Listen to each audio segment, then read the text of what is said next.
So if you open up the inside of your door, you'll see that it's manufactured Honda of America, so made in America.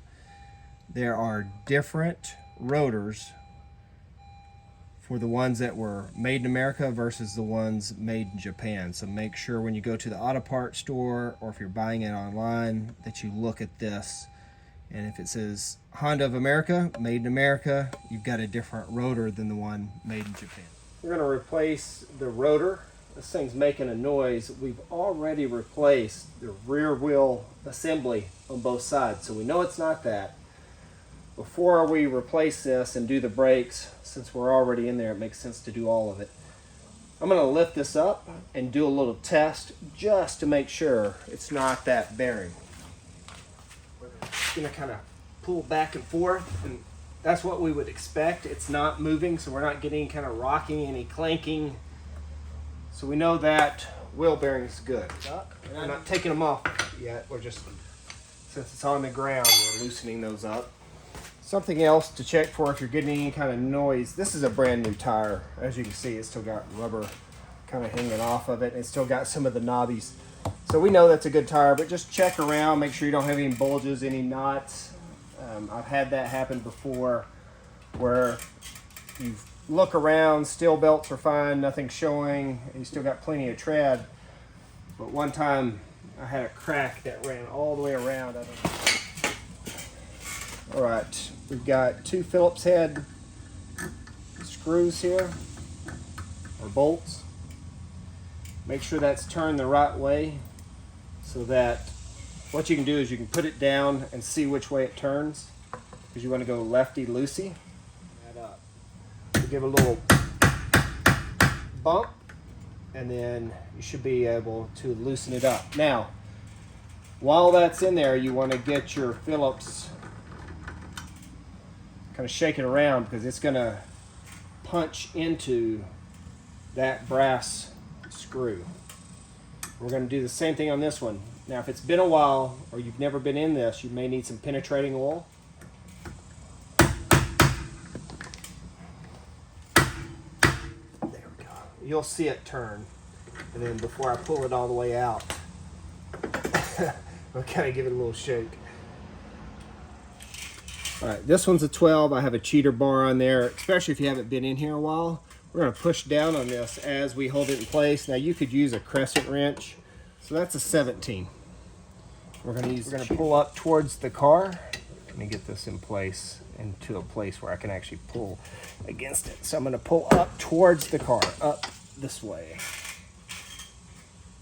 So if you were facing this way, if you were on that side of the car facing me right now, that would be lefty-loosey for you.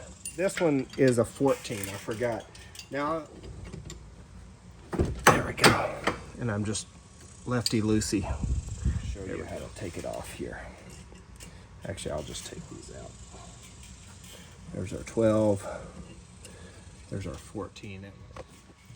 So right here, there's one here, and then there's one here. And one here.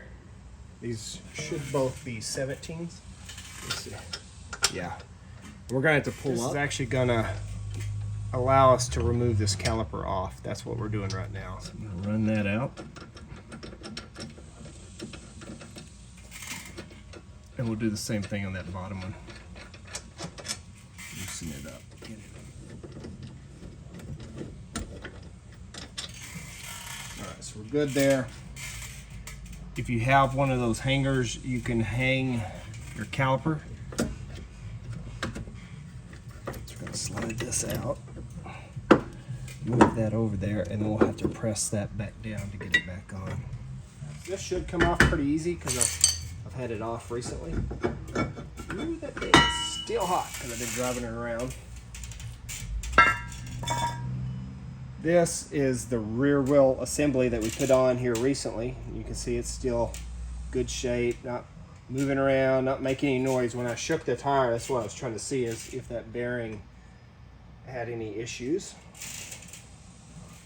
All right, so you're going to see lug nut and then the hole for the screw.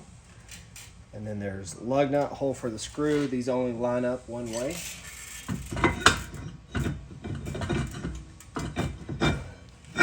There we go. So the ones I bought don't come with any additional hardware. This was that seal that goes in there. You just press that in there, get it back in place. So you notice our old rotor has a lip right there where these have worn into it. I'll take something to kind of compress it. That's going to press that brake fluid up in there. And this little piece right here needs to be on the bottom. So we're going to go ahead and put the bracket in place. All right, we're going to install the hardware. We're going to slide this in, the part closest to the hydraulic part of that. Press this in, and then you'll notice on the back side of this, it kind of fits right in there. There's a little lip for it to fit in. Press this over. All right, this piece right here, this bottom piece, or this piece, has to go towards the bottom of the pad that's going to be to the inside. So I'm going to press that in. There we go. We got that snapped in. These pieces in. This one was already put in, and it hadn't been in too long ago, but I'll show you on this side here. You can take those out and clean them. These will press in. There we go. And that'll help hold this other pad into place. So now that we got both of those plates in place, we're going to slide this boy on and see how these kind of squeeze together and kind of lock that into place. So I'm just going to run these down, not all the way because we may have to just take them right back off to move things around. I'll get my other 17. Yeah, I'm going to move that around until I see that it's threaded. That way I don't have to worry about cross threading these. I don't have to worry about this falling off. Now I'm going to take this, make sure everything's in its place. I'm going to slide this bad boy on. Now these hinges will prevent that from going all the way down. I'm going to take that 12 up here at the top. I'm going to get it threaded in. Not worried about running it down that far right now because we're going to have to move stuff around a little bit. Now I'm going to put the 14 in. And then I'll double check my work before I run everything down. Now you can, I had just recently been in here, so these already have the brake assembly lubricant. All right, that all looks good. That's in place.